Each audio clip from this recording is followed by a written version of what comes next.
What do you primarily associate Colombia with? Pablo Escobar? The land of snow that never melts? Cartels and shootouts with the police? Or maybe it's Shakira, Juanes, Gabriel Garcia Marquez, and 100 Years of Solitude. Why is Colombia called the country of 1,000 rhythms? How did iconic Colombia rockers protest against violence and almost turn the street into a battlefield? And which Colombians are listened to all over the world? You are on the Melomania channel, and we are getting started. Ya llega la mujer que yo más quiero, por la que me desespero, que hasta pierdo la cabeza. Before the arrival of the Spanish colonizers, the territory of modern Colombia was inhabited by numerous indigenous peoples whose lives were closely connected with music. The music of Colombia during this period was closely intertwined with religion and rituals. The sounds of nature served as inspiration for the creation of melodies and rhythms. Instruments were often used in rituals to appeal to the gods, express gratitude, or ensure harmony between tribes. Musical instruments of the indigenous peoples of Colombia were created from available natural materials. The most common instrument was the flute, which was made of bamboo or bone. Drums were no less common, made from animal skins stretched over wooden frames. They were used to create rhythms during dances and ceremonies. Various tribes made rattles from gourds filled with seeds or pebbles. These instruments were often used in rituals to imitate the sounds of rain or other natural phenomena. Although colonization brought European instruments and musical traditions to Colombia, the influence of indigenous music remained. Many modern styles, such as Cumbia and Bambuco, have elements of pre-Columbian rhythms and melodies. After the Spanish colonization in the 16th century, Colombia's musical culture underwent significant changes. The conquerors brought with them European instruments, melodies, and religious hymns, which intertwined with indigenous music and the rhythms of Africans brought as slaves. This interaction created a unique musical tradition that has become the basis of modern Colombian culture.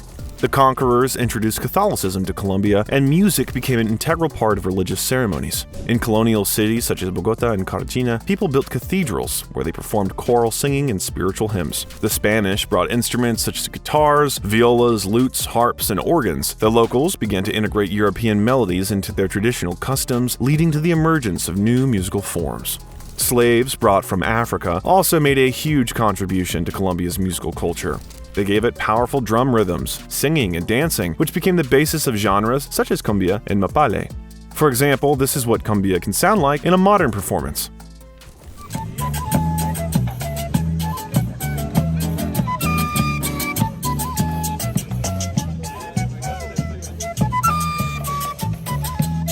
Muchachos, bailen la cumbia, porque la cumbia emociona. Colombia's regional musical genres combine elements from three main sources: Spain, the indigenous people of Colombia, and African sounds and rhythms originating from different parts of that continent. These three components have created such a huge musical diversity that Colombia has been called the land of 1,000 rhythms. First of all, it's worth mentioning one of the most striking genres, which remains popular to this day. Cumbia began as folk music, but over time it became popular throughout Latin America.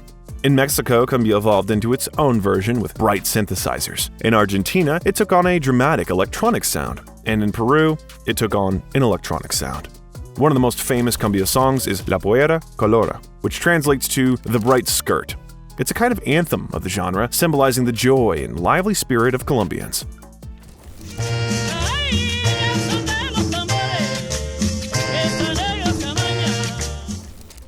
Another very popular Colombian genre is vallenato.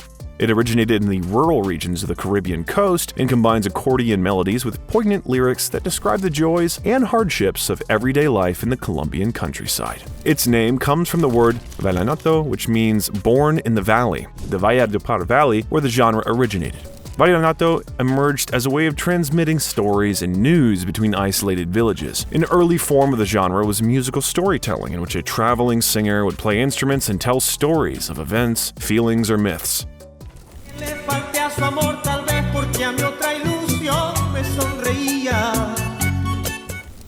Binomio de Oro de America is a famous Colombian music band that is one of the biggest icons of the vallenato genre in Latin America. The band was founded in 1976 and gained worldwide fame thanks to its emotional melodic compositions that combine traditional vallenato with modern elements. It's believed that this band made vallenato popular not only in Colombia but also abroad. Se dio al mirarte, algo tienen tus ojos.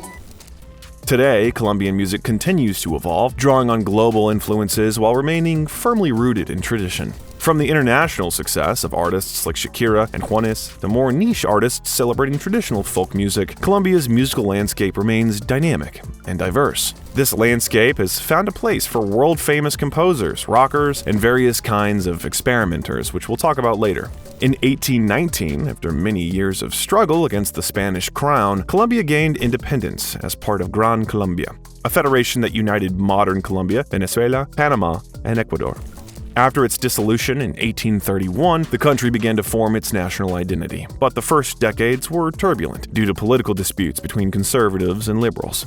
In the 19th century, Colombia was rocked by several wars, including the Thousand Days War. These conflicts were marked by a struggle between two main political forces: conservatives, who maintained close ties to the Catholic Church, and liberals, who sought greater freedom and reform. Political instability affected all aspects of life, including culture. Music in Colombia has reflected the complexity of its post-independence history. In the 19th century, the country experienced wars and political upheavals, but at the same time, it created and strengthened its cultural identity. Cumbia, vallenato, Andean melodies, and European dances became the basis for the musical diversity that is Colombia's calling card today. So let's now delve deeper into the music itself and see how all these upheavals have affected it.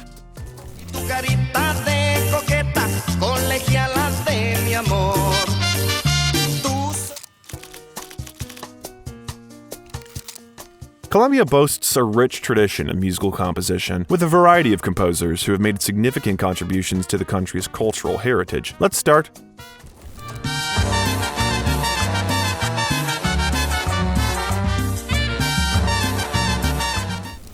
with Lucho Bermudez, a Colombian composer who revolutionized the country's music scene with his innovative approach to traditional genres such as cumbia and porro.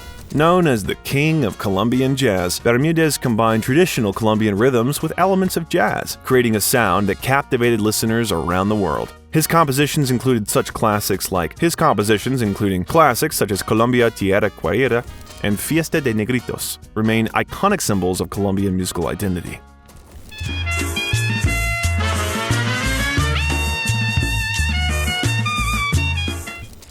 Adolfo Mejia was a prolific Colombian composer and pianist whose works are marked by emotional depth and lyrical beauty. Drawing inspiration from Colombian folk music and European classical traditions, Mejia created a wide range of orchestral, chamber, and vocal works that demonstrate his mastery of melody and harmony. His compositions, such as the iconic Florentino y el Diablo and Eres de mi Tierra, were beloved by listeners for their expressive melodies and rich harmonic texture, making Mejia one of Colombia's most respected musical figures.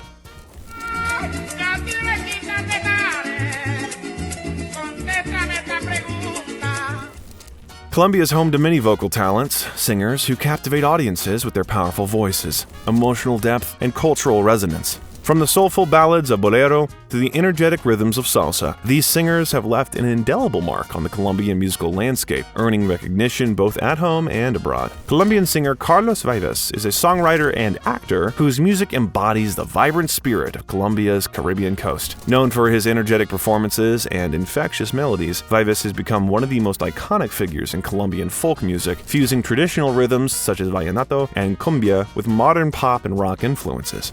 The 80s and 90s were Vives' best.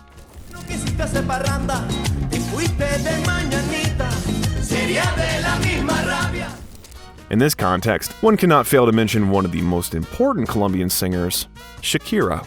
A global superstar whose distinctive voice has made her one of the most recognizable and influential artists in the world.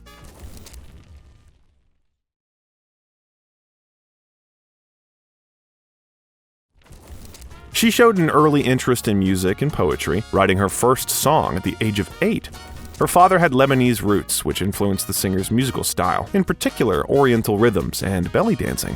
Shakira's debut album was released in 1990 when she was only 13 years old, but her real success came 5 years later with the album Pies Descalzos, which brought her international recognition. Her unique blend of Latin, rock, and pop music with profound lyrics has made her one of the most influential Latin American artists. Shakira rose to global fame with the release of her English-language album Laundry Service, which featured hits such as Whenever, Wherever, Her song Hips Don't Lie became a global phenomenon in 2006. In 2010, Shakira performed the official anthem of the FIFA World Cup, Waka Waka, this time for Africa.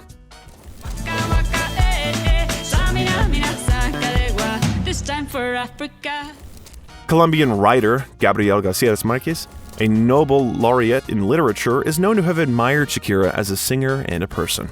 In 1999, he interviewed Shakira for a Colombian magazine. The writer was impressed by her intelligence and depth of thought, noting that, quote, "The most amazing thing about Shakira is that her music has the same magic as her personality." Their friendship went beyond casual communication. Both worked on projects aimed at improving the lives of children in Colombia. Shakira founded the Pies Descalzos Foundation, a charity that built schools for children from low-income families. Marquez supported her ideas and helped to draw attention to these initiatives. There is a story that Marquez once wrote a short letter to his friends in which he called Shakira, quote, "the poetess of the new age." He believed that her music could tell the world about Colombia in the same way that his books did. Although their paths were different, Marquez and Shakira showed how literature and music can intertwine, creating a single story of love for their homeland.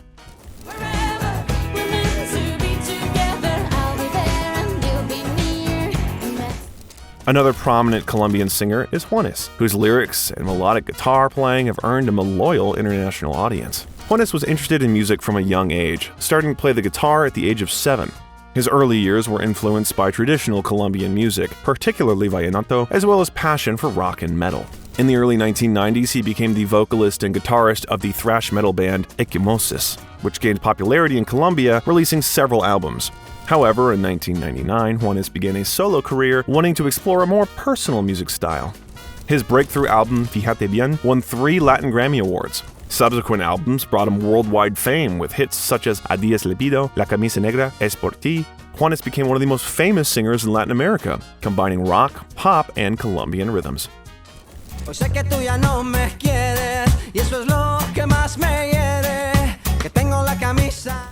Rock singer Elkin Ramirez was also a huge Colombian star, and I want to tell his story separately. Firstly, because he's really cool, and secondly, his story interacts with a man who's filmed in crime scenes and remembered in completely different contexts. We are talking about Pablo Escobar.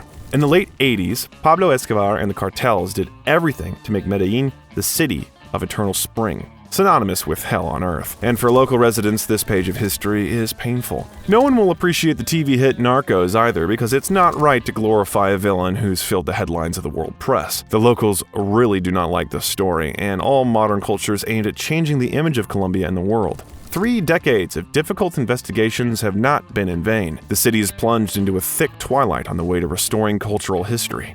But in the late 1980s, the capital of the northern province of Antioquia became known not only as a capital of murder, but also as the cradle of Colombian rock and roll, a place of musical revolution and the heart of a violent hurricane. In 2017, on January 29th, the city mourned the loss of Elkin Ramirez, Colombia's first rock star, nicknamed El Titan. He was proudly called the nation's answer to Bruce Dickinson from Iron Maiden. For the first time in the city's history, the Central Cathedral became a place of joy for metalheads. Fans, friends, and just well-wishers who cried and sang while the band Kraken gave their last concert.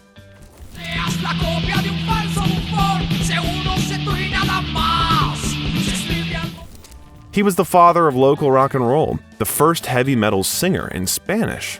On that day, Colombia lost a poet and a man who fought hard for music and human freedom. Unlike other rebellions in Colombian history, the new movement armed itself with rock music, punk, and heavy metal. 2 men from this army, Juanes and Alex Oquendo, brought Colombia international fame. The former as a pop singer and messenger of peace, the latter as the frontman of the death metal band Massacre, which was one of the first to sign with a major record company abroad. Influenced by El Titan, they used their lyrics to denounce the violence of the past.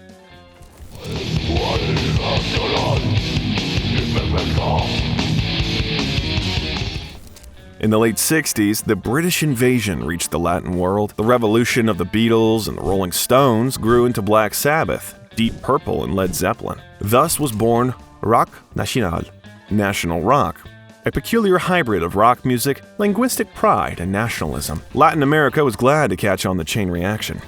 By the early 1980s, Franco was gone, and rock radical Vasco, another form of protest music from the Basque country, had arrived on Colombian shores along with American hard rock, hardcore, and punk. Young Medellinites, not quite understanding what it was, were hungry for the sounds of protest, fueled by informal gatherings called notas and parches, where fans sold cassettes and pastas, or LPs. As in Britain in the 70s, heavy guitar music came to Medellin as a working-class movement.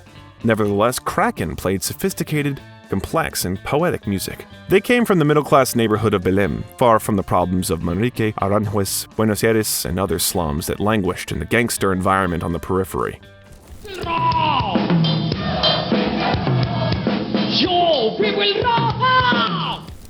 Some believe that Escobar was a rock fan. Rumor has it that at the height of his criminal fame, he booked the Rolling Stones, Rio Speedwagon, and Samantha Fox for concerts at his mansion. At the same time, he delved into philanthropy, donating large sums to the city's needs. One of his institutions, Medellin Without Slums, regularly sponsored public events, including the first large-scale rock concert featuring Argus on the stage of the Plaza de Toros La Macarena. A little later, on March 23, 1985, this 15,000-seat bull ring became the site of a full-scale riot. Radio Veracruz organized a music competition between local bands to compete for a contract with the national record label Codiscos. The concert did not start immediately. The music angered the audience, and the stage turned into a shooting range. The crowd continued to throw stones and shouts of "Caspa, Caspa," and forced the band to leave. The next artist, Gloucester Gladiator and Danger, tried to return the show to normal and even succeeded, but then members of Mierda took the stage with anti-Christian slogans and calls to smash everything. The promoters announced an intermission. The concert resumed and the Stones flew at Excalibur, whose only sin was that they did not play ultra metal. Soon, nothing remained of the songs, only slogans, actually not devoid of melody. Parabellum, parabellum.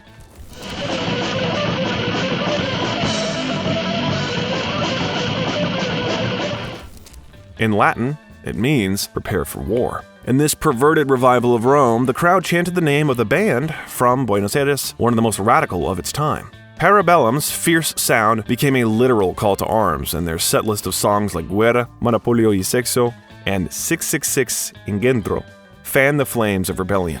What began as a competition between bands turned into a battle of fans.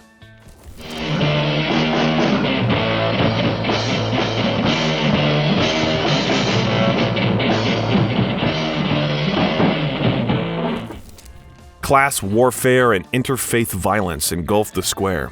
The police sent to the scene were woefully unprepared. By the time the fire department arrived, the arena had become a public bathhouse.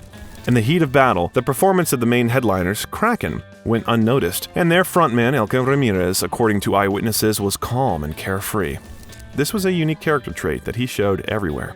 Kraken won the fierce battle without even interfering. One of the organizers, Carlos Acosta, became the new manager of the team.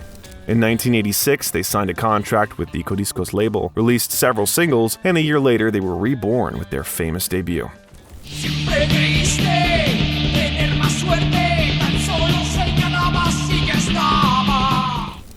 The concert was not the main problem for the people of Medellin. In the late 80s, the war on illegal substances began. Between 1985 and 1993, Colombia descended into hell and rose again. In the capital, left-wing populists from the M19 gang stormed the Palace of Justice, and in Medellin, Pablo Escobar mercilessly killed his opponents using teenagers and professional killers. And as the government threatened to extradite him to the United States, he attacked police, politicians, and journalists. In 1989, the city had become a veritable mafia state.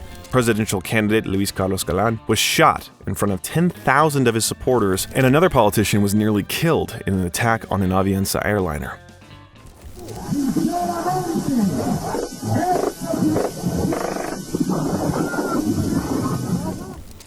As if that weren't enough, the Cali cartel in southern Colombia began a power struggle with Escobar. However, the violence did not slow down the growth of rock music. The movement that started in Medellin doubled down with names like Massacre, Astaroth, Necromanti, Blasphemia, and Reencarnación. In the rest of the country, there appeared Neurosis, Darkness, La Pestilencia, Kronos, and Inquisition, contributing to the growth of concerts and youth radio stations with thousands of listeners and hundreds of thousands of viewers.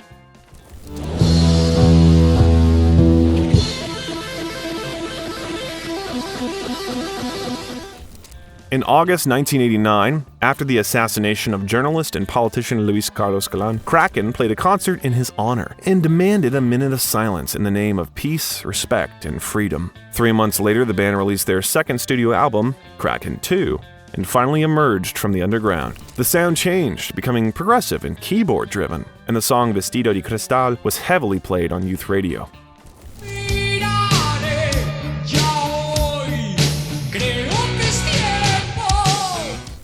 By 2012, most of the barons had gone to prison, and Colombia was on the path to revival. Quote, Escobar was a disgrace to society. He's not a popular hero. He's a criminal. Obviously, the history of metal in Medellin is connected with violence that affected everyone, but we cannot say that Escobar contributed to the development of music. Even the mention of Pablo Escobar makes Colombians furious. David Rivera, guitarist of Tenebrarum. South American metal gained a following in the late 80s. Even Western artists, including Oystein Euronymous Orseth of Mayhem, were interested in Colombia's authentic, brutal sound. These demonic fathers of black felt a kinship with Kraken. They were two wealthy teenagers. Only the torches burned in the middle of a Scandinavian utopia, and their evil was a fiction, in contrast to Colombian reality. Like the national poet Gabriel Garcia Marquez, Elkin Ramirez found an outlet in magical realism. His lyrics spoke of the diseases, corruption, and suffering of indigenous peoples. The attacks were sharp, lyrical, and ornate, while the vocalist himself faced the problems head-on and overcame them with strength of character.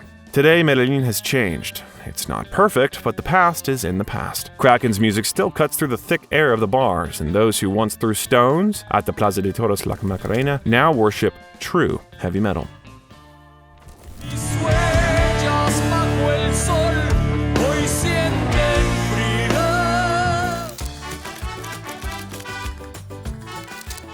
Colombia's musical heritage is rich with timeless classics that have captured the hearts and souls of listeners for generations. From soulful ballads to fiery dance rhythms, these legendary songs not only testify to the talent of their creators, but also reflect Colombia's cultural diversity and artistic innovation.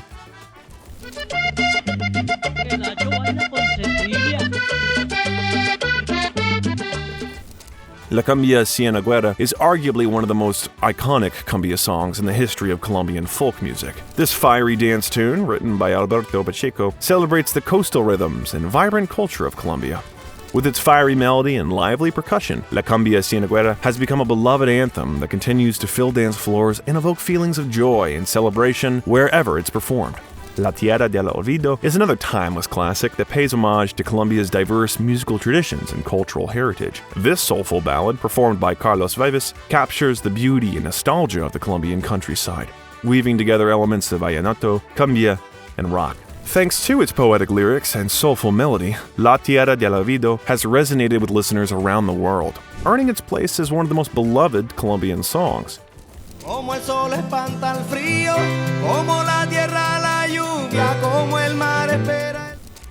Another legendary vallenato song tells the story of a humble troubadour from the town of Fonseca. Written and performed by Carlos Huertas, this soulful ballad is a tribute to rural life and the musical heritage of Colombia's Caribbean coast. With its insightful lyrics and captivating melody, El Cantor de Fonseca has become an enduring symbol of Colombian folklore, inspiring generations of musicians and listeners.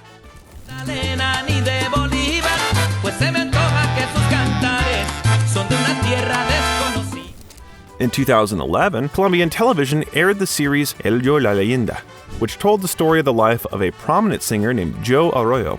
There was a lot to tell. His life was colorful, and it included heavy substances, women, and encounters with death.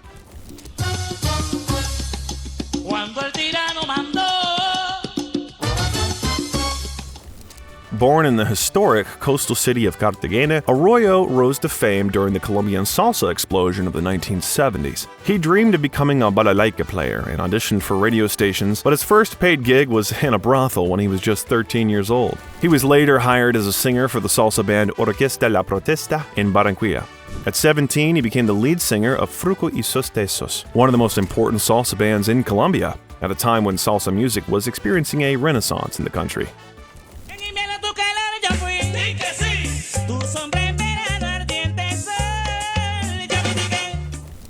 Arroyo's career evolved along with his health and struggles with drugs, which he reflected in his music. But he remained an important artist, and in the latter part of his career, he dedicated himself to rediscovering Colombian folk rhythms. Arroyo died in 2011 from heart problems. The series not only reminded Colombians of the outstanding performer, but also caused a new boom in his popularity, unfortunately posthumously.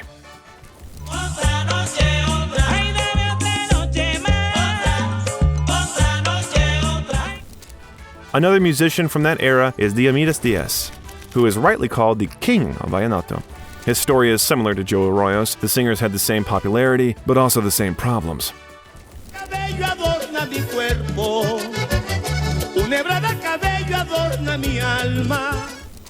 Diaz was often late to concerts or did not show up at all, which fans attributed to his addiction to alcohol and substances. In 1993, when Diaz failed to show up for a concert in the city of Baranoia, the audience vandalized the stage and stole all the equipment. Despite his frequent absences, he was one of Colombia's most popular artists. He sold over 20 million albums in a career that began at an early age on the Caribbean coast, even though he started out as a radio station courier.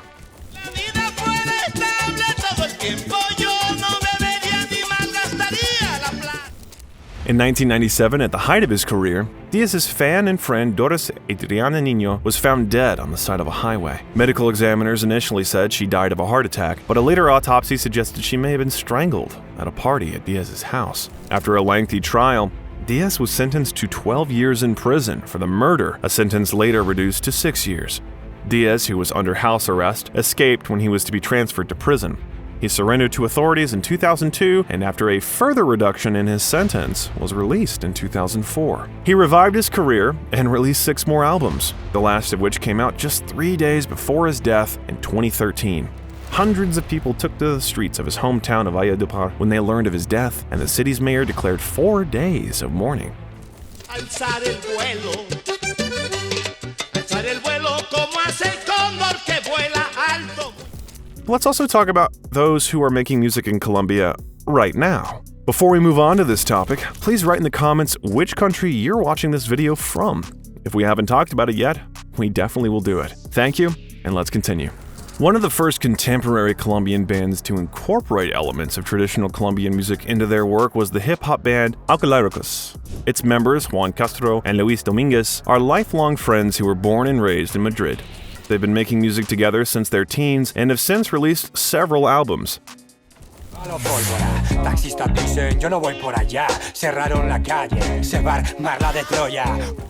Their tough lyrics touch on topics such as politics, culture, and social issues, but they are known not only for their music, but also for their active participation in social initiatives aimed at improving the situation in their hometown and country.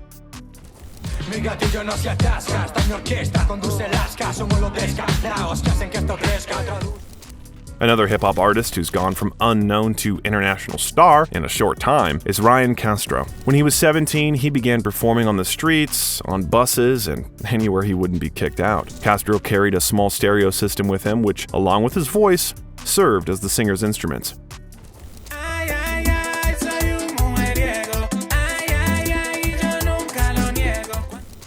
A charismatic teenager with a bold timbre, Castro sang to make a living and help his family, but he also saved up small tips so that one day he could record his own music. Things also went well because he was noticed and supported by other Colombian stars. Fade covered his track, Karol G invited Castro to open his tour, and Balvin brought him on stage at the MTV VMAs.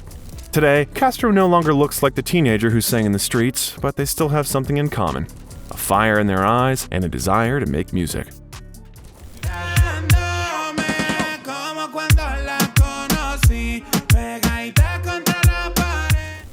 Recently, an artist named Blessed has been gaining popularity, having gone from selling fruit to collaborating with Maluma and the Black Eyed Peas.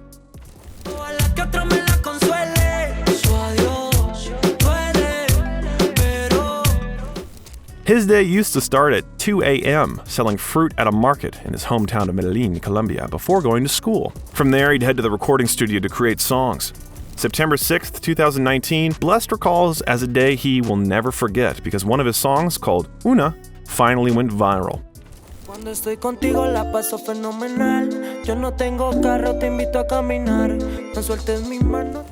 Since then, Blessed and his team have been working non-stop, and this work has yielded results. Millions of streams, as well as collaborations with legends like the Black Eyed Peas.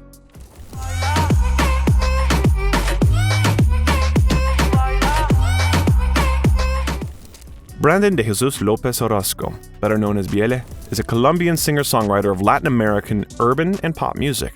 He began writing his own songs in his early teens, and at the age of 16 released his official debut single, Loco.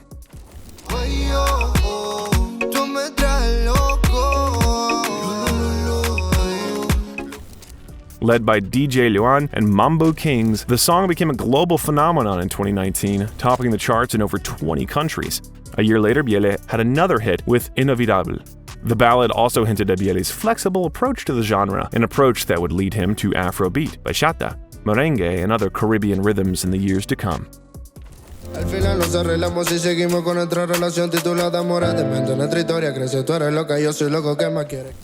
Like most of his peers, Biele mostly releases singles and collaborates with other artists. As of early 2025, he's yet to release a solo album or even an EP. On the other hand, Biele already has over 50 singles, and his music videos have racked up tens of millions of views.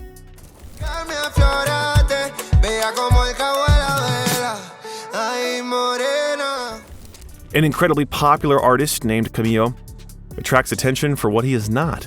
The songwriter wears a Dali-style mustache and silver chains instead of diamond necklaces. His melodic songs, with simple but touching and poetic lyrics, are built on guitar chords, not computer beats. In an era of reggaeton and the overt sexual content of Latin music, songs like his Pegallo, a romantic cumbia, defy any expectations of what a young artist with 7 Billboard's #1 singles and 6 Latin Grammy nominations should sound like. Acércate un poquito más, mira que yo me dejo. Quiero tenerte aquí con.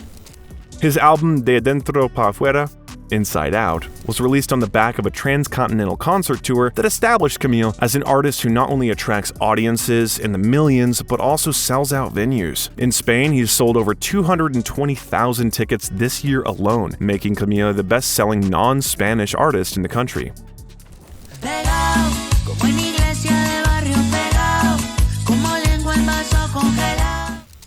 El Cloy is a Colombian artist known for his unique blend of reggaeton and hip-hop. Born on February 22, 2000 in Antioquia, he rose to fame with the hits Ganas and Que Rico. Vivo soñando con que tú seas mía, baby. Yo sé que no debía, baby, mala. He started singing covers and his own songs, which he uploaded to social networks, having gained a sufficient number of fans. Only after that, the performer began a full-fledged music career. Success came with the song Secreto, which opened his name to the world and allowed him to turn his hobby into a profession and a life's work. Cuando tienes ganas y llama, yo soy quien prefiere allá en su cama, amigo con beneficio, baby. Colombian reggaeton also exists and is primarily associated with an artist named Fi.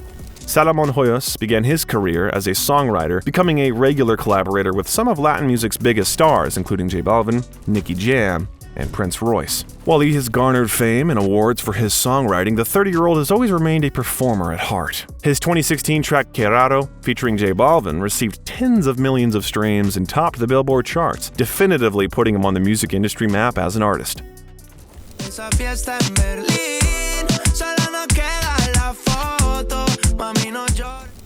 Feed has gained popularity for tracks that reflect his Colombian roots through slang and cultural references. For example, the song Hey Mor uses the uniquely Colombian term mor, which is short for amor, or love. Feed also recently received a new surge in popularity on TikTok, as many fans of the genre got angry at Bad Bunny after rumors of him dating Kendall Jenner and started listening to Feed instead.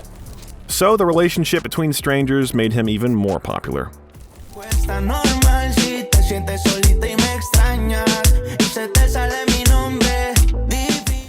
Singer Gracie discovered her love for music as a child, but instead initially found success for her acting career in Colombian television series such as Primera Dama, Le Propago, and Chica Vampiro. After a nearly 10-year career on screen, Gracie decided to follow her dreams and resume her music career in 2016 with the track Amantes. Almost 1 billion views suggest that the choice was made correctly.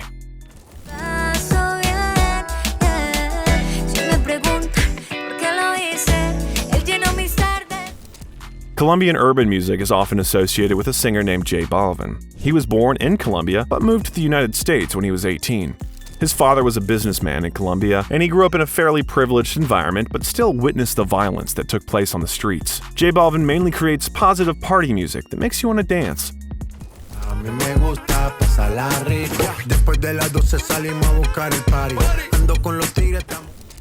He's released 7 studio albums to date, and his singles have helped Balvin break world records, putting him in the same league as Taylor Swift, Ariana Grande, and Ed Sheeran when it comes to popularity. 4 of his music videos have over 1 billion views on YouTube. In 2018, J Balvin became the most streamed artist worldwide on Spotify, amassing over 48 million monthly listeners worldwide. This title was previously held by Drake.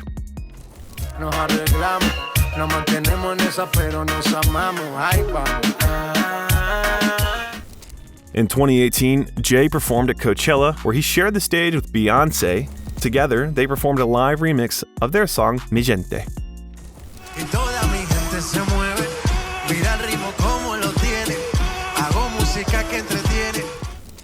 Carolina Gerardo Navarro, known as Karol G, is an award-winning reggae singer from Colombia who's raised the bar for Latin American reggaeton artists in recent years and brought the genre to global attention.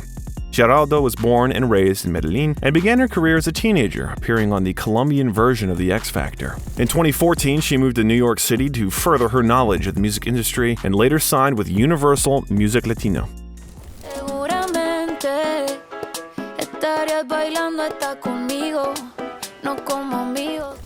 In 2024, the singer became the first Latin American woman to reach #1 in the world with a Spanish-language album. Starred in the Netflix series Griselda, became the first woman to win a Grammy for Best Urban Album, and broke the record for being the artist with the most concerts at Mexico's Azteca Stadium.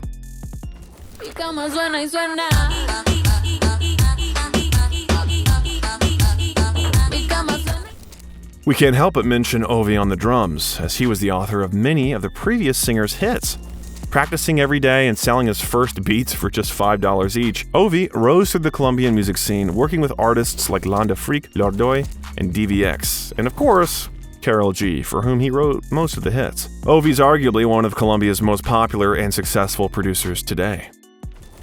Para perrear nos vamos y despertar temprano, con tetos empernados y fumarnos un gallo. Sebastián Yatra was born in Medellin, but lived in the United States since childhood, which influenced his bilingualism and versatility in music. His style combines Latin pop, reggaeton, and ballads. His song Traicionera brought him international fame and became a favorite composition of Latin music fans.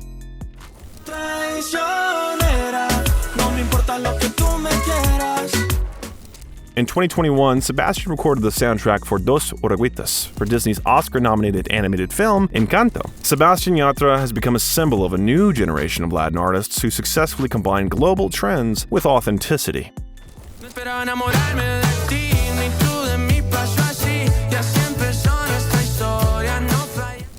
Maluma, whose real name is Juan Luis Londoño Arias, has become a symbol of modern reggaeton and Latin pop and has won the love of millions of fans around the world. This video alone has more than 1.5 billion views.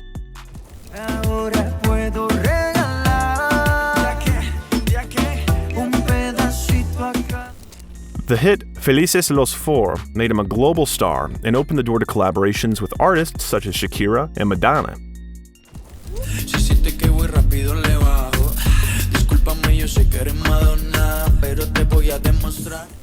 Maluma converts his success into helping young people through the charity El Arte de los Sueños, which promotes the development of talents and children from low-income families. Additionally, in 2022, Maluma made his Hollywood debut, starring alongside Jennifer Lopez in the romantic comedy Marry Me. The breakthrough moment for one of Latin America's fastest-growing bands came thanks to a stolen banjo. The band is Morat, and they found the banjo in a hotel room. Morat met to record in Bogota in 2014 when the 4 band members were still college students. Childhood friends who played at school parties and on weekends in bars. Las balas perdidas de este amor, prefiero no. The song they wrote on a stolen instrument was called Mi Nuevo Vicio, with a simple but catchy banjo riff. It caught the attention of Mexican pop star Paulina Rubio, who quickly recorded it with the band. The single became a sensation in Spain and charted in Latin America and the United States.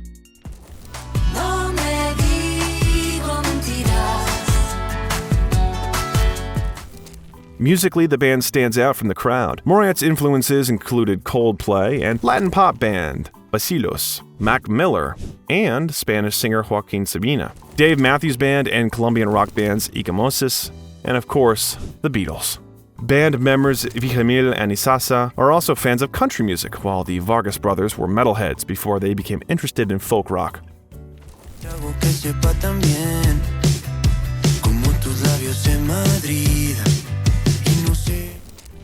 When it comes to Colombian music, traditional cumbia or vallenato comes to mind, or perhaps pop superstars Shakira and Juanes. But Bogota-based indie rock band Don Teto isn't content with playing festivals and clubs in their hometown. Its influence is as international as its aspirations.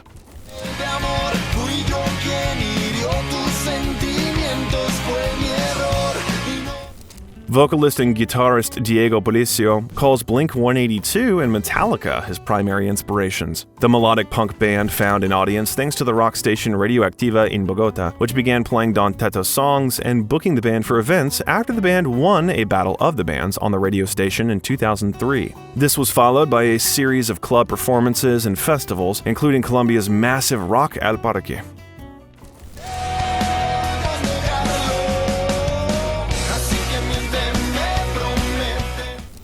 In 2014, Manuel Medrano began to gain more attention in Colombia when he began posting his songs on YouTube.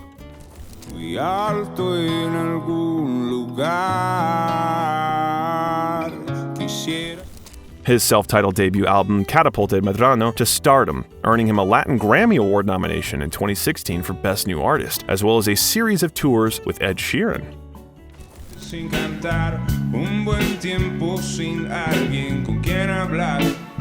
The modern version of vallenato is represented by singer Silvestre Dangond. He was born in 1980 in the town of Urumita into a musical family. His father, Wilfredo Dangond, was also a vallenato singer. It was these family roots that greatly influenced his life choice. Pero yo no pude controlar el corazón y apenas que te vio de ti se enamoró. Silvestre is considered one of the innovators of the genre. He preserves traditions of vallenato but adds modern elements such as urban rhythms and pop influences. This makes his work popular with both older and younger generations. In 2018, Silvestre received his first Latin Grammy Award for the album Esto es Vida, which was a recognition of his contribution to music. Se acabó ese cariño, lo hermoso y lo lindo que había entre los dos. Composer Jairo Varela created his big-name salsa band Grupo Niche, which became the most famous Colombian salsa band in history thanks to a repertoire of hits that celebrate the culture of his hometown of Cali, and an original, brutal, and bold sound.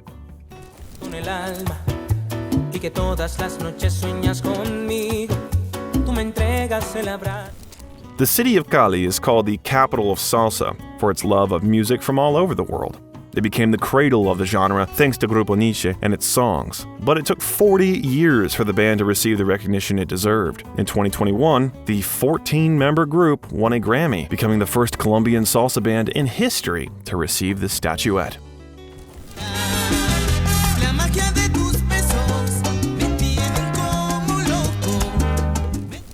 As you can see, Colombian music is a kaleidoscope of rhythms born from a combination of indigenous traditions, European influences, and African motifs. From sensual cumbia to melodic vallenato, each genre reveals unique pages of the history of the country and its people. Colombian music has always been the voice of the people, reflecting their struggles, joys, and dreams. It's not only entertained, but also united, preserved traditions, and given hope for a better future when reality seemed dire. I hope you discovered something new and maybe found a favorite track that will immerse you in the magical world of Colombian rhythms. Don't forget to support us with likes and subscriptions. This was the Melomania channel, and we'll meet again soon.